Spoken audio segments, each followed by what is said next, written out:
കൂടുതൽ വാർത്തകളും വീഡിയോകളും കാണാൻ ഈ ചാനൽ സബ്സ്ക്രൈബ് ചെയ്യുക. കൂടെ ബെൽ ബട്ടൺ അമർത്തുക. ഇന്നത്തെ എൻ്റെ ജ്യോതിഷ വിഷയത്തിലേക്ക് എല്ലാവർക്കും സ്വാഗതം. ഞാൻ ഇന്ന് പറയുന്ന ജ്യോതിഷ വിഷയം ജാതക ദോഷം എങ്ങനെ അകറ്റാമെന്നാണ്.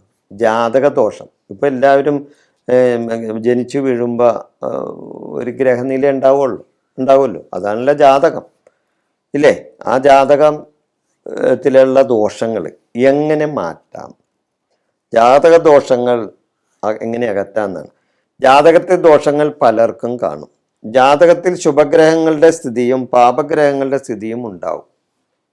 ശുഭഗ്രഹ ദശയിൽ നല്ലതും പാപഗ്രഹങ്ങളുടെ ദശയിൽ ചീത്ത അനുഭവങ്ങളും ജാതകന് ഉണ്ടാവും.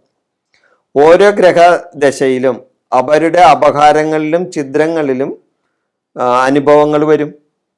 ഒരേ ഗ്രഹദശയിലും അപഹാരങ്ങളിലും അതുങ്ങളുടെ ഛിദ്രങ്ങളിലും ഇതുപോലെ വരും, ഫലങ്ങൾ വരും.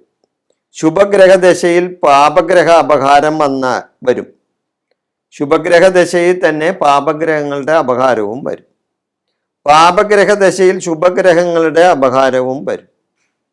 അപ്പോൾ ജാതകന് ഗുണം ദോഷ സമ്മിശ്രമായി കാര്യങ്ങൾ വരും. ജാതകന് ഗുണവും ദോഷവും ഉണ്ടാവും. അതാണ്. അതുകൂടാതെ ജാതകന്റെ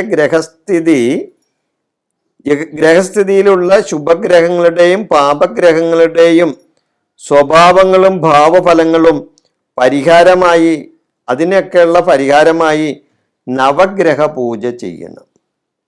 അപ്പൊ എന്താ ചെയ്യേണ്ടത്? ജാതകദോഷം മാറുന്നതിന് വേണ്ടി അവന് ഏത് ദശാകാലമാണെങ്കിലും, പാപഗ്രഹ ദശയാണെങ്കിലും ശുഭഗ്രഹ ദശയാണെങ്കിലും, ആ ജാതകദോഷം മാറുന്നതിന് വേണ്ടി അവൻ ചെയ്യേണ്ടത് എന്താണ്? നവഗ്രഹ പരിഹാര ദോഷശാന്തി പൂജ ചെയ്യണം. നവഗ്രഹ ദോഷശാന്തി പരിഹാര പൂജ ചെയ്യണം.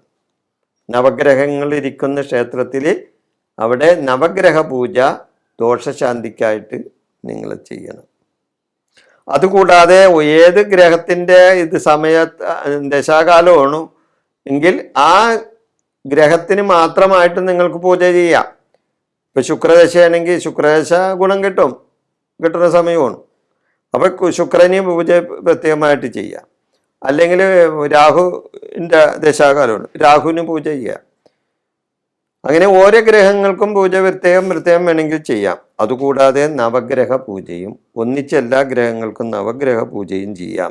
അപ്പൊ ജാതകദോഷം മാറുന്നതിന് വേണ്ടി ഇങ്ങനെ ഗ്രഹങ്ങൾക്ക് പൂജ ചെയ്താൽ തീർച്ചയായിട്ടും ആ ജാതകദോഷം മാറിക്കിട്ടും. ഓരോ ദേശാനാഥന്മാർക്കും വേണ്ടിയുള്ള പൂജകൾ, വഴിപാടുകൾ ഇതെല്ലാം നമ്മ അതാത് സമയത്ത് ചെയ്യണം.